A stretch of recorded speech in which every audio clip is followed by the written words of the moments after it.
Good morning and happy Saturday, guys. It is Amanda and Barron with Kickin' Cancer Cares on KSLM Radio, 104.3 FM and 1220 AM. I want to give a huge shout out to our sponsor, Odd Moe's Pizza. So I want to go over some of their appetizers, which is potato poppers, chicken strips, cheesy garlic bread. Their cheesy garlic bread's really good. It is good. It is good. Oh my goodness. Mojo's, boneless wings, and donut dunkers. They also have bone-in wings, too. They've got quite the selection. They really do. Aside from their award-winning pizza. Yes, that's not for the pizza. Everything else is there. Yeah. Well, before we get too deep into the show, we do have a caller on the phone. And this is really intriguing to me because I got this random email. It was actually addressed to Amanda and Barron, so it was addressed to both of us. Yeah. And it's George. Is it Cordoba? Am I saying your last name right, George? Yeah, that's correct. Did I lose you, George? Yes, I'm with you guys. Yeah, that is correct, Cordoba. I think we lost George. No, he's here. Yeah, I can't hear him. Not at all. Did I say your last name right, George? Yes. Yeah. Yeah. So you definitely did. I lost you for a second, but you're back. Tell our listeners how did you find our show? I mean, I'm honored that you're going to be a guest. I'm really looking forward to your story, but how did you find our show? Yeah, I've been for the last few years interviewed in different podcasts, and I asked my assistant to look for more directed to cancer or holistic health, and so she sent me a spreadsheet, and you guys were there. And that's how I just sent you an email, Barron, and here we are sharing my story and how I can help. I'm so glad your assistant found us because your story truly is amazing. But and just because you've heard our podcast, you know, we start off with a little recap. Last week's episode was so intriguing because for the listeners that know, we have moved. It's a whole new location. We're still dealing with a few more technological problems this week. But last week, we were on location. Yes, we were. Yeah, we were inside of my store. That was really cool, actually. It is really cool. And I'm just, excuse me, I'm going to announce that moving forward, because we do have our YouTube channel, so you go to Kickin'Cancer Productions, we thought it'd be kind of fun to actually videotape some of our shows on location. Yes, I think that'll be a lot of fun. So watch in the future, you're going to see more of our shows on YouTube in location. So that was our recap. What was your takeaway from Roxanne after you met her? Oh gosh, I think just everything that she was very selfless. She wanted to give to her son. She wanted the focus to be on her son because of everything that he had been going through with her. Right. And she just saw him kind of slipping into this place where she wasn't happy with. Right. And everything that the Salem Capitals and Kicking Cancer and Pathways did for him was amazing. It was truly remarkable. I had a few listeners reach out and just say how heartwarming it was to hear just how much his life was uplifted and brought to a better place. Well, it was intriguing to me that, you know, as we lay our show out, we've got talking points, but I really don't know for sure what the guests are going to say. Right, right. And it was heartwarming for me to know how much she appreciated all the help that we were able to give her. Yeah. You know, we didn't raise tons and tons of money, but it sure helped her family out an awful lot to help Silas through it. Oh, yeah. Big time. Yeah. Well, the other thing that's kind of fun, because we have a YouTube channel now, we are wearing our Dragon Boat shirts today. Yes, we are. Super fun. This is we did this event at the end of June, and our boat actually came in first place. Congratulations. Yes. That's huge. So fun. And it's just really a fun shirt, George. It's got a dragon boat. Behind the dragon boat is our little donkey on a wakeboard because we're dragging our ass down the Willamette. But just something different and fun for Amanda and I to be wearing today. The other follow-up I wanted to bring to you is I found the newsletter where Doreen shared her story. Yes. And this is very intriguing what she says. She says, I was chosen for the Q3 2021 Go team by Kickin' Cancer. I was diagnosed with stage 0 breast cancer in 2019. I thought I was in the clear until I got the shocking diagnosis of stage 4 in January of 2021. It had returned, and now it metastasized into my bones. There has been the scariest thing that I have ever had to deal with. I was nominated by a very good friend who had worked with Kickin'Cancer during the 2023, the quarter 3 2020 Go Team Rebecca campaign. I had never heard of Kickin'Cancer and had no clue what they did. During the quarter 3 2021, we did have some very fun events, including selling shirts with my name on it. We did a fundraiser at Honky Tonks Bar and Grill, which included an auction and raffle consisting of many donated items. Kickin'Cancer has definitely helped to relieve some of the financial pressure that cancer brings, which includes medical bills and being out of work. It was kind of a nice little thank you from Doreen. Absolutely. The other thing that we've done, George, is I found a magazine. It's called 100 Disease-Fighting Foods. I think that you might like today's choice. It's ginger tea. Ginger tea. Have not been a huge fan or even tried ginger tea, but here's what it says. Ginger has been used in Eastern medicine for centuries to treat nausea, coughs, and other ailments. In recent years, Western medicine has wised up to this spice's potential. Fresh ginger, it turns out, is antiviral and anti-inflammatory. One study found that the extract of fresh ginger showed antiviral activity against dangerous respiratory viruses like COVID. Okay. It says that in there. It also fights nausea, seasickness, morning sickness, according to many, many studies. This is going to play out really intriguing because after George's diagnosis, he became a holistic healer. Okay. Mm-hmm. So what are your thoughts here, George, on ginger tea? Any quick thoughts come to you? Yeah, absolutely. Ginger is actually, when I was sick and before I left the treatments, I drank a lot of ginger for my stomach. And the medicine really upset my stomach, and but it has other properties. If you mix it with turmeric and pepper and a little bit of lime, that's what I do every morning. From Monday to Friday, I take a break on weekends. And I'll tell you, if you want to continue with this, what that does, you warm water up, just like if you're having a tea. You dump in there your ginger. My wife actually makes the juice out of fresh organic ginger, and then we make ice cubes with the ginger. So we take an ice cube in there, we put pepper, we dump a little bit of turmeric powder, half a lime, we squeeze it, and then we pour the warm water, or actually it's boiling water, so you have like a nice little tea in there, and then we add a couple drops of coconut oil to make it like a stew. Wow! And like it is the most it's a powerful detoxer of the liver. Yeah. And you know that our liver really suffers with all these treatments and all this, stuff that they give us. So yeah, ginger is very, very good. Ginger alone with the tea is very also, not only it's good for your digestive system, but it calms you down, and so it's all about being relaxed. Well, and one of the things I love what you're saying here, George, is from the article, it talks about the fact that this is relatively commonplace in Eastern medicine, and Western medicine is just now catching up with Eastern medicine. Absolutely, yes.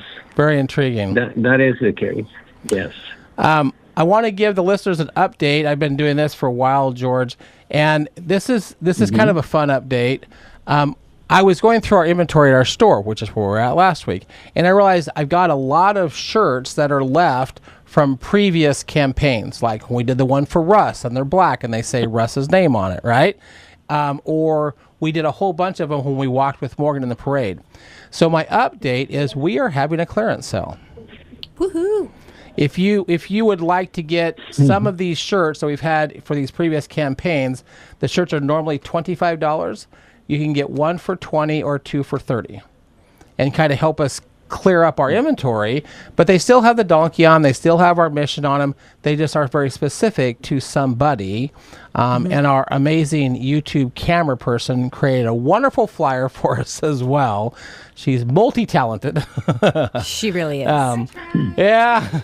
But really our update is the fact that we are in the process of trying to streamlining our inventory. And if you are interested in any of our Kicking Cancer apparel, send an email to Amanda at Amanda@kslm.news. Yep. And just let us know that you'd like to get some of it. The other thing I would like to announce is that we said this a few weeks ago. We know that you are out there in the United States. You have our shirts. We would love to see you. We'd love to see a picture of you. Well, a couple of you actually did reach out. And right now, your pictures are popping up on the YouTube channel. We got a wonderful picture of a young man, half my son, but he lives in Eastern Washington, and he's wearing one of our shirts. And then a gal who lives in Independence, relatively close to here, she sent a picture in too. So I know that many of you have our shirts, and we would just love to just email Amanda, and then we'll pop those up on the YouTube channel and show you off as well that way. Yes.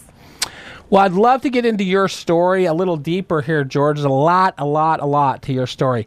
But the first thing I want to bring up, because I'm hearing this, there's a little bit of an accent.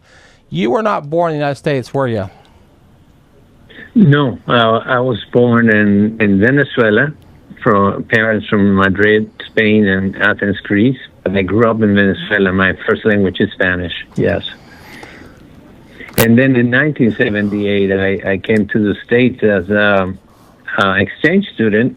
I loved it so much that when I got back to home after that year, I was always a very, very good tennis player, let's say. I was in the national junior team in Venezuela. I played South American games. I came and played the Orange Bowl here in Florida, in Florida. And so at the end of the day, in 1980, I received a full scholarship to play NCAA Division I tennis here at New Mexico State University. And so, yeah, that's how I came to the States. I went to school for computer science, software engineering. And I loved the country. I found my honey here in Las Cruces, New Mexico. And we got married. We've been married right now. It's been, 38 years. We have 4 men, and now they're men, and 1 lady. She's going to be 30 in December. Congratulations. So, and let's say today, by the way, my 4th grandchild was born, Camila. Nay. So we have 4 grandchildren. Yes. Well, Yeah. we had a guest call in from Italy. That was an amazing conversation. We had a guest call in from Costa Rica.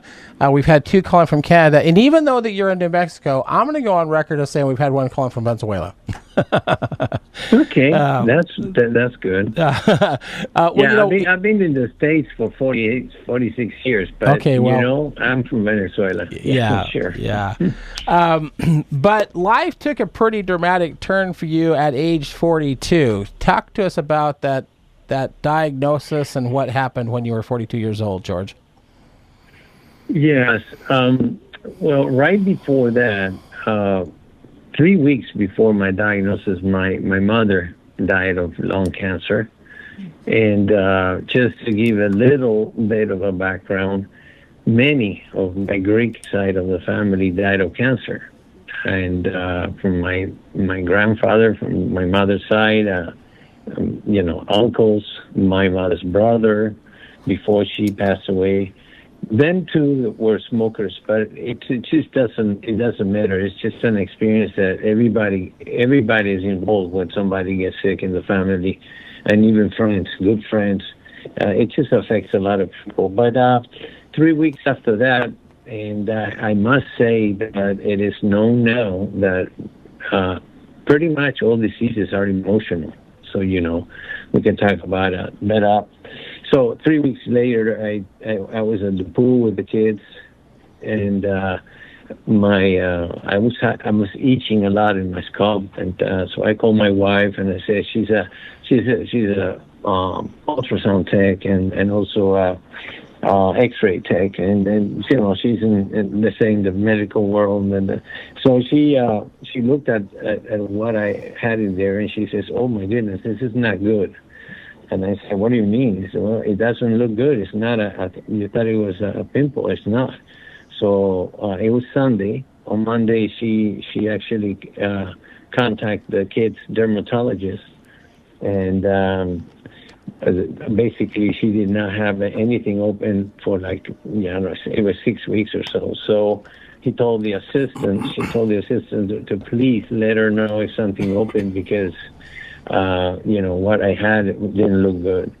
And the next day, on Tuesday, she called my wife saying, "Hey, we have an opening tomorrow morning, Wednesday." So we took it, and that started the whole thing. I think I was very, very fortunate, because everything happened so fast. Melanoma is very aggressive, and I had it was on the top of my head, so we were very concerned with that.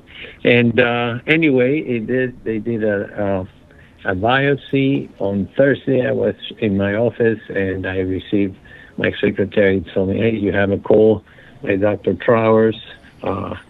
And basically, I really panicked. I said, "Oh my goodness!" So it was. She says, "Look, George, you came positive with melanoma. I have 2 doctors here. You have to contact them immediately. These are the best 2 doctors in Miami." And I was living in Miami, Florida, and so I just sat, and I couldn't take the news. I was in denial. I just thought, well, what is this? I just panicked, and then from there it was a roller coaster for the next I'd say 8 hours.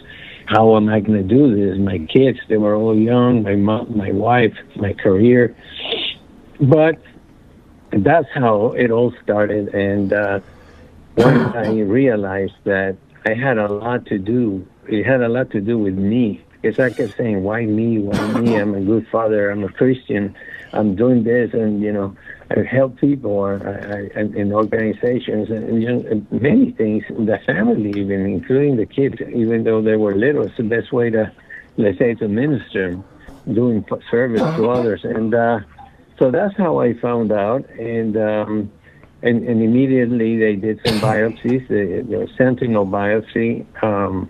And first of all, I was very lucky, because the 2 doctors that were in there they studied with my daughter's godfather. We're Christian Catholics, and she and he said, "Boy, I know Dr. Weiss. Go with him." I said, so I called. He didn't have any space. My friend and 10 fellow tennis players said, "No worries, let me call him." So that day that I had the diagnosis, I went to his office, and he did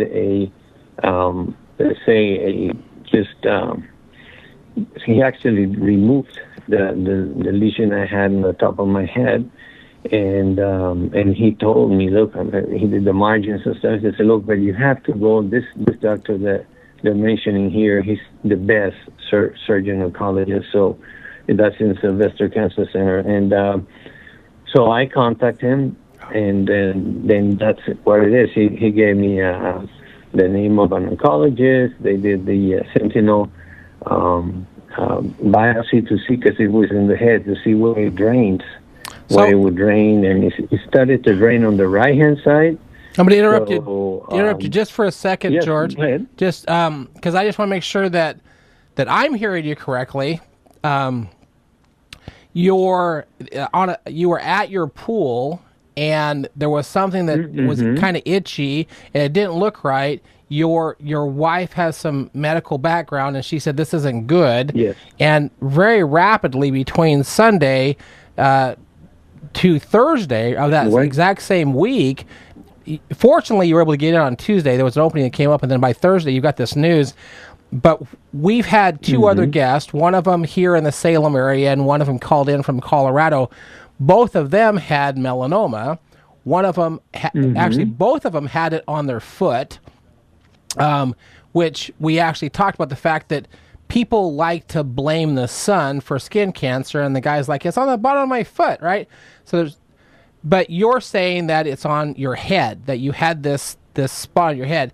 Now, I know for a fact that we've had another person that we've told their story, and she had a spot on the top of her head, but hers turned out to be basal cell carcinoma, which they were able to just go in and just cut a couple layers of skin off and get the cancerous cells off. But yours was not basal cell. Yours was melanoma, correct? Melanoma. It was malignant melanoma. And just to follow up on the food thing, it is interesting. It's fascinating that melanoma usually it's found under your armpits, in your coccyx, where the sun doesn't hit you, below your feet. Bob Marley, for example, had it in one of his toes underneath. I never really found out why, but the first thing a dermatology does is check in those areas where the sun doesn't hit you. Isn't that interesting? It's really because again, for the listeners, interesting. For the listeners that don't know, basal cell carcinoma is skin cancer, melanoma is skin cancer, but you're saying that the first place they check is the areas the sun doesn't usually go. In your case, It was, where on your head. The other phrase you used, just for the listeners that don't know, you have had malignant melanoma, or people might know the word metastatic. So you basically had metastatic skin cancer. It had started as cancer of the skin and it moved, which is kind of called malignant melanoma, but yours moved in a pretty dramatic area, didn't it? It wasn't just on your head. It moved to a pretty dangerous place, right? It actually, yes. It actually, when they did the sentinel biopsy, it drained through my right side. And so, it said, well, we're going to be looking into that. And about a day or so after that biopsy, I was having this heart lump behind my ear. So they biopsied that, and it was positive. It was a lymph node that had melanoma. So they decided right away to do my first of 10 surgeries. They just extracted 23 lymph nodes from my neck, and they had to actually sacrifice a muscle in my neck in order to get to three lymph nodes that were not get. They had to make a decision. So they extracted that. They actually removed that muscle, and those 3 were the only 3 of 23 that they were positive. So that was there was a lot of luck in there, because if they had not removed those, this thing is very aggressive, very, very aggressive. How long ago was that, George? How long ago was that? That was this happened in when when they found that node was maybe November of 2002. So 22 years ago. I'm sorry. Yeah. Well, the thing is, I fought the disease until 2012. I had 10 surgeries, and many different treatments. There was no immune treatment in that time, and so they basically threw the kitchen sink on me. They tried everything: interferon, interleukin. I even helped finding, just. Something that would not be as toxic. It's called CMGSF, and I did it for a year. I had to inject myself 15 days in a row and take 15 days off, and like that for a year. So, I just knew it all. Then it started the immune therapy. They started to do trials and stuff. So I was part of that, but nothing worked. So on year 7. I want to just stop you for a second, only because we're kind of running close on time, and there's a lot more of your story. There's two words that you threw out in our last minute or so here. You mentioned interferon, and for the listeners that did hear Terry Tucker, when he called in, he's our gentleman from Denver, Colorado. He was on interferon. Do you remember that, Amanda? Mm-hmm. Yeah. Yes. So they were using interferon in his case because his melanoma was on his foot, and they didn't have a way to cure it. So the interferon was there just to kind of keep it stable long enough so they could find a solution. The other one that you mentioned, which is quite intriguing, while we're recording today, my sister is down in Arizona. Her cancer is back for the third time, and they're looking at doing interlink that you mentioned, which is an immunotherapy. So both of those words I actually recognize from either a guest or what Brenda's going through. Yeah. There's so much more to your story. What I want to do is we're just going to take a break for our commercial and then come back and let's kind of pick up some of the surges you've gone through. Yes, let's do that. So I'm going to give a huge shout out to our sponsor for this first half, which is Odd Moe's Pizza. Thank you, Mike, so much. You guys don't leave your house. Do yourself this favor. Order the Green Monster cauliflower crust. Add chicken, and you'll thank me later. Oh, and get a side of poppers as well. All right, we'll be right back after these messages. Stay tuned.